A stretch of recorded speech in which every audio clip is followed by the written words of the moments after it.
Hello guys! Hello Pisces! Welcome dito sa aking channel, Kapalaran 888. Welcome. This is the first 3 months of 2026. So, tingnan natin. January, February, and March. So, titingnan natin guys kung ano yung kailangan mong malaman. Okay, ano ba yung paparating sa inyo? And this is general. So, kailangan yung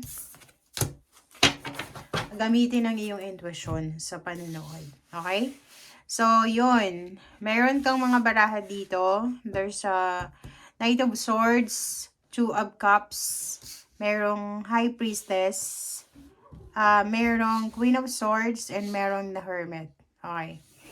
So, unahin natin dito, etong Knight of Swords, since una siyang baraha. Okay. Yung first card na to, Pisces, ay nagsasabi sa'yo na may possible na balita, good news, anything na speedy. Okay. Okay, so etong Knight of Swords na to, dito sa barang yan, sinasabi ng barahan na there's parang napakabilis na pangyayari. Maybe in terms of relationship, love life, yun.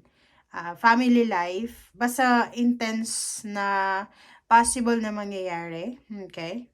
And sinasabi ng Knight of Swords na yan na normally yung Knight of Swords is aggressive. Okay? So,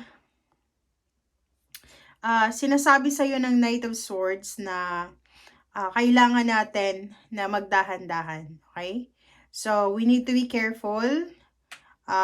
Kasi parang masyado kang magiging aggressive, impulsive, or pwedeng magiging masyado kang mabilis sa taong ito. Especially for the first 3 months. Okay? Okay lang naman, 'di ba? Kasi assertiveness to 'di ba? Yung parang siguradong sigurado ka, but ang problema lang, possible kang magkaroon ng yun nga, magiging impulsive. Pag impulsive tayo, nawawalan tayo ng pasensya, 'di ba? Okay din to kasi magiging sobrang ambitious ka. Forward movement. So, since year of the horse, 'di ba? Fire horse. Sinasabi ng barahan na to na we need to be careful, okay? Take charge of your emotions, especially emotion. Take charge of how you receive the news, okay? Kasi possible na maraming balita, confirmation na darating sa'yo. So, if you're asking kung it's a yes card, yes. It's a yes. So, kung meron kang hinihintay, possible na for the next 3 months, ay makuha mo siya. Kasi impulsive message. Impulsive card. Alright? So, if it's about love life, since katabi niya yung Two of Cups, sinasabi ng barahan na kung may question ka tungkol sa love life, sinasabi ng barahan na to na this is a yes, okay? But, we need to be careful, okay? Maging careful ka sa commitment, okay? Maging open ka sa communication kasi possible na ikaw lang yung may gusto, mabilis yung actions mo, or siya lang, o parang ano man to, tawag doon, one-sided lang, okay? And if it's about career, sinasabi ng barahan na to na yes din siya. So, yung pagiging driven and ambitious mo, yan yung magdadala sa'yo ng success. But, hindi sa lahat ng oras, especially this year, sobrang mabilis yung mga tao. This year, alam niyo yung mga mangyayari this year. Magka one night stand lang sila, tapos biglang nagpakasal. Nagkakilala lang sila sa online, biglang nagsama na, nag-live-in na, parang ganun. So, this year, mabilis talaga. Mabilis yung mga pangyayari, okay? So, yun, since katabi niya yung Two of Cups, sinasabi ng baraha mo dito na if you're having an existing relationship, mabilis yung ano nyo, development, kung love life lang ng, like for example, live-in partner or pwedeng boyfriend, girlfriend, pwedeng magpakasal ngayong taon and maybe magplano ngayong 3 months na to. And new love life if you're single looking for a relationship. So, possible din na magkaroon ng reconciliation with your past relationships, like yung ex mo, yung mga dating katrabaho na naging kaaway mo, pamilya, ganyan. So, etong barahang to ay maganda kasi yung mga Pisces dito na medyo may edad na kayo, possible na bigla kayo magdedesisyon sa taon na ito, especially this 3 months na maghanap ng love life. Okay. Ang next card natin is High Priestess. This High Priestess is sinasabi sa iyo, Pisces, na may hidden blessings na paparating sa iyo this 3 months, January, February, March. Pero hidden nga siya. So, ibig sabihin yan, hindi mo siya masyadong makikita. So, ibig sabihin, di ba, na naka-hide siya. So, yung universe, magsha-shower siya ng blessings, okay? Magsha-shower siya ng blessings papunta sa'yo this 3 months. But, since naka-hide pa siya, possible na hindi mo pa siya maramdaman, okay? Katabi niya yung Queen of Swords tsaka the Hermit. Sinasabi ng baraha sa'yo dito, Pisces, na sobra-sobra kang magiging wise, okay? Nakikita natin dito na sisimulan mo yung taon, Pisces, ng sobra-sobra kang wise. Masyado kang magiging wise, matalino sa lahat ng mga judgment mo. Kumbaga, yung parang, especially kung babae ka na, Pisces, sobra-sobra kang honest, truthful sa kung ano yung gusto mong mangyari sa buhay mo. Like for example, walang paligoy-ligoy kasi nandito yung Knight of Swords. Kung ano yung gusto mo, eto yun. Lalo na pag nagpe-pray ka, simula ngayong January, papunta sa 2028, 27, 29, 30, nakikita natin dito na sobra-sobra ka talagang forward movement. So, hindi ka magsisettle sa mga bagay or sitwasyon na ayaw mo. Okay? Nakikita natin dito, since the Hermit and then Queen of Swords, makatabi sila, sinasabi ng baraha sa'yo dito na yung pagiging matalino mo, pagiging honest mo, simula ngayong taong ito, siya ay magdadala sa'yo, kumbaga siya, discernment. Siya yung magdadala sa'yo ng boost or confidence para ma-overcome mo kung ano man ang mga problema na darating sa'yo. Kumbaga, ready ka. Okay? And mag-iingat ka sa Gemini or Libra. Mag-iingat ka sa Gemini or Libra kasi possible na yung mga taong yan ay magdala sa'yo ng kamalasan sa buhay mo. Okay? This Gemini and Libra, maybe they are suffering financially, emotionally. So, mag-iingat ka kasi pwedeng hilahin ka nila pababa. Okay? So, yun. Since meron ditong Two of Cups, so if you're in a relationship with someone, and sinasabi ng barahan na to na magdahan-dahan tayo kasi yun na nga, Year of the Horse, Fire Horse. Baka ma-overpower mo yung relationship mo. Baka magkaroon ng insecurities. May possibilities dito na kikita ka ng malaki. Pwedeng kikita ka ng malaki kaysa sa asawa mo. Okay? Nakikita ko sa'yo dito na may mga tao sa paligid mo na mabibigla sila. Parang masashock sila kasi iba yung iba yung Pisces na kilala nila sa Pisces na nakikita nila sa ngayon. Okay? So, in terms of career, kasi may hinahanap ka dito sinasabi ng barahan na you will receive support, assistance, or guidance, okay, from someone na matured, maybe nanay, tatay, or maybe in-laws, boss, or kung sino man siya. So, you will receive a guidance, assistance from them, maybe verbal, And yan ay makakatulong sa'yo para sa moving forward mo. Okay? Kung ano yun.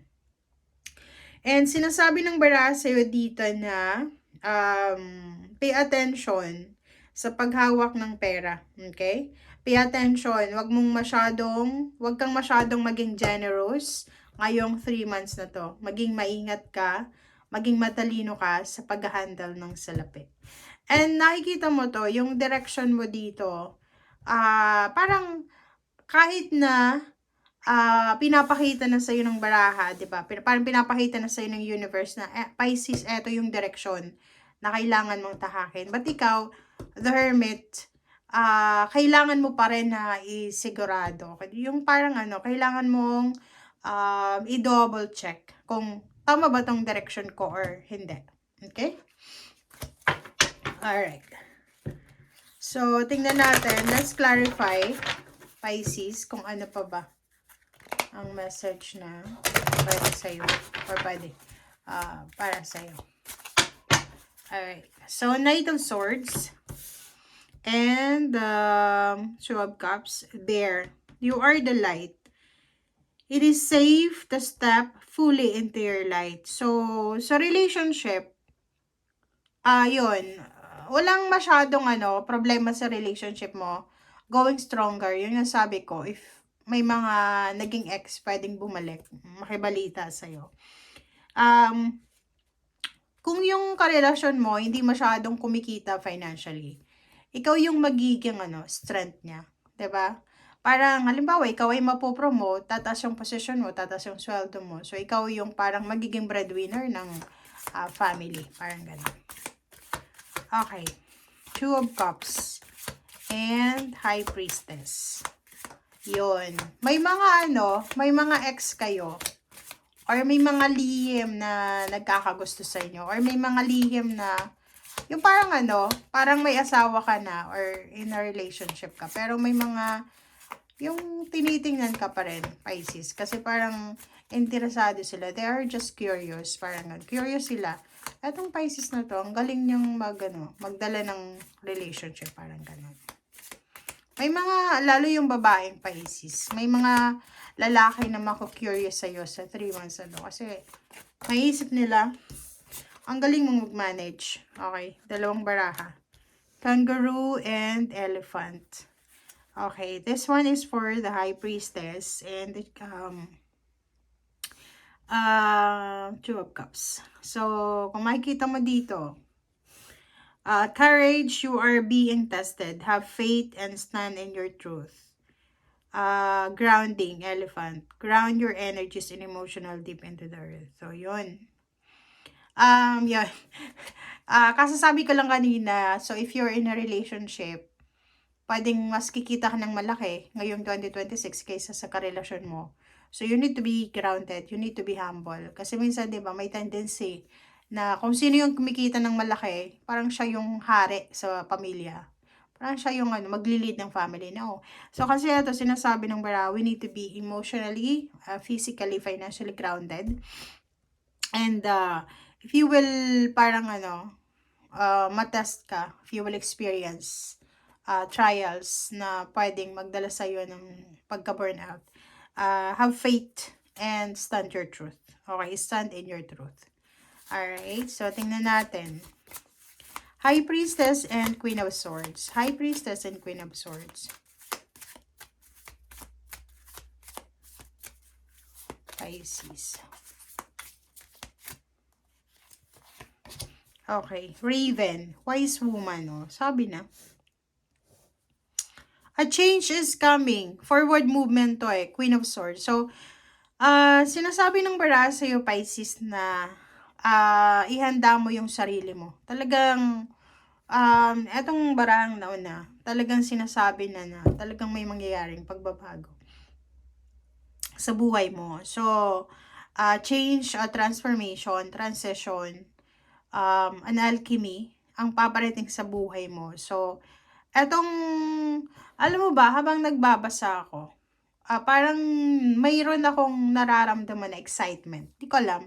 I'm excited habang binabasa ko ngayon. Nakikita ko sa'yo dito na para kang phoenix rising from the ashes. Na nakasakay ka sa kabayo. Na you are super, super eager talaga. Na basta marami kang dapat na ipagpasalamat by the end of the year. Okay? At eto yung eto yung parang bukang liwayway sa buhay mo, Pisces. Alright? So, tingnan natin. Queen of Swords and the Hermit. Queen of Swords and the Hermit.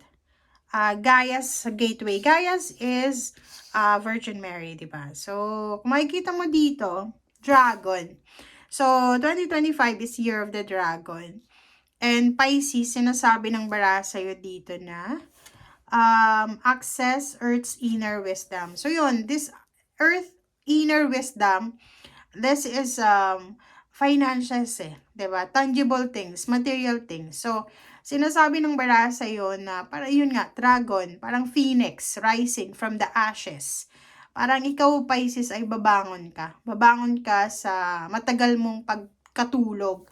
Or maybe, if you suffered stagnation for, like for example, 3 years, 2 years, babangon ka. Kasi ito Gaia's gateway. Ibig sabihin, magbubukas yung financial gateway sa'yo. Okay? Access Earth's inner wisdom. So, inner wisdom is pwedeng mga idea siya kung paano kikita ng malaki, kung paano ka mapopromote, paano ka magsisave, paano ka mag-invest, parang ganun. So, prepare yourself, ihanda mo yung sarili mo. And, yun, kasi kung makikita mo dito, sobrang positive yung energy mo diba? In terms of money, okay, sabihin ko sa inyo may mga Pisces dito na siguro napakabuti mo sa financial. Ikaw yung klase ng tao na ayaw mo nang left behind. Di ba yung parang sa pamilya, sa kaibigan, gusto mo sabay-sabay kayong aasenso. Kaso lang, because of your generosity, maraming tao yung inabuso ka. Ang nakikita ko sa'yo dito, lahat ng ginawa sa'yo, blessing in disguise. Kumbaga, walang regrets. May gumawa ng masama laban sa'yo, yung mga taong natulungan mo, yung mga taong minahal mo, but hindi yun kawalan. Kumbaga, that's part of your mission. That's part of you, parang chosen one ka. So, sinasabi ng bara sa'yo dito na etong taon na to, kung sino man, okay yan, medyo nangilabot ako. Sa taong ito, kung sino man yung gumawa sa'yo ng masama, it's either binackstab ka, triniter ka, ninakawan ka, sinira ka, niyurakan ka, tinapakan ka ng yung pagkatao mo. They need to be prepared kasi karma is coming. Bad karma is coming para sa kanila. Nakikita natin dito na the more na magsasucceed ka, the more na babagsak sila. Okay? Ang nakikita natin dito, possible na may makukulong na yung mga tao, okay, kung sino man sila na gumawa ng masama sa'yo, maybe they will be in prison, maybe they will judge by other people, the way they judge you, the way they backstab you, parang ganun. Kung paano kanila sinaktan, ibabalik yun sa kanila ng universe, 10 folds, 20 folds, unlimited, okay? And kung makikita mo dito sa dragon, kasi this one is Phoenix rising from the ashes, plus Year of the Horse ngayon. Sinasabi na tatadyakan sila ng tadhana. Kumbaga, they believe na gumawa sila ng hindi maganda laban sa, especially kung kadugo mo sila. Pag pareho kayo ng dugo, isa lang na dugo yung nananalaytay sa inyo. Kung sino man ito, na taong ito na gumawa ng masama sa inyo, ihanda nila yung sarili nila because the karma will hit them. Okay? Parang tadyak ng kabayo talaga. So, the dragon, medyo parang siya, medyo nakakaawa din yung mga taong gumawa ng masama sa'yo. But, yung luha mo na iniluha, yung pain and heartaches na parang naramdaman mo, ibabalik yun sa kanila ng doble-doble. Okay? So, by the end of the year 2026, going to 2027, mag-comment kayo sa comment section dito sa reading na to, if nangyari yon sa kanila. Okay?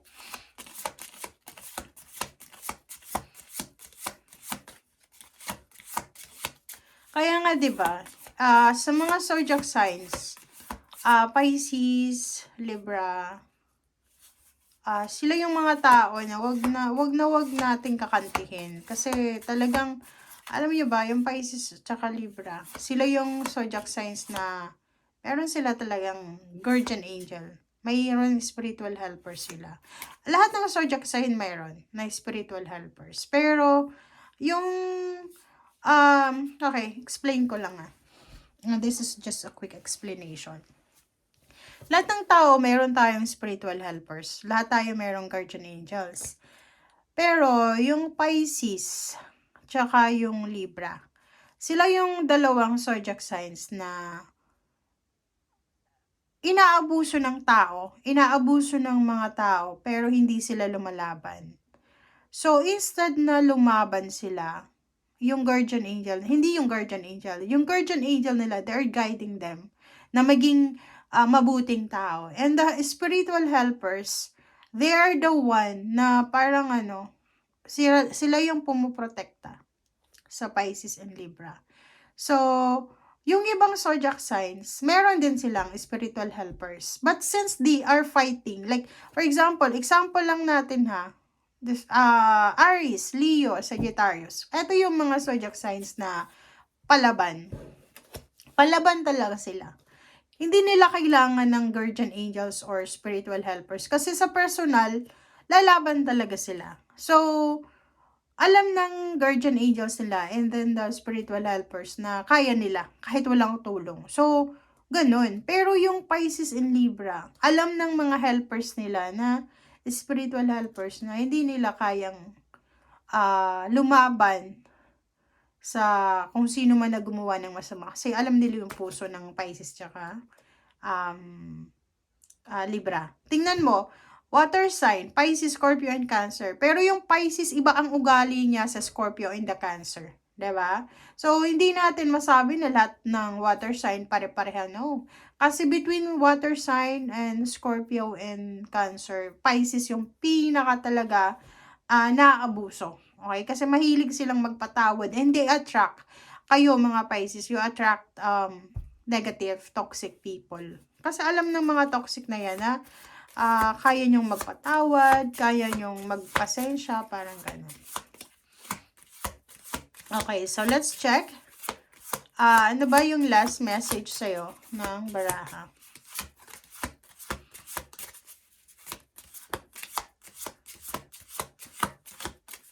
Pisces. Alright, clarity. Wow, congratulations. So, sinasabi ng baraha sa'yo, Pisces, na for the first 3 months of 2026, kailangan mo daw na magsindi ng kandila para sa clarity. Okay? Para mas lalong lumiwanag yung path ng mga pangarap mo. Okay? So, yan guys ang sinasabi ng baraha. Maraming salamat, Pisces, and see you again. Bye!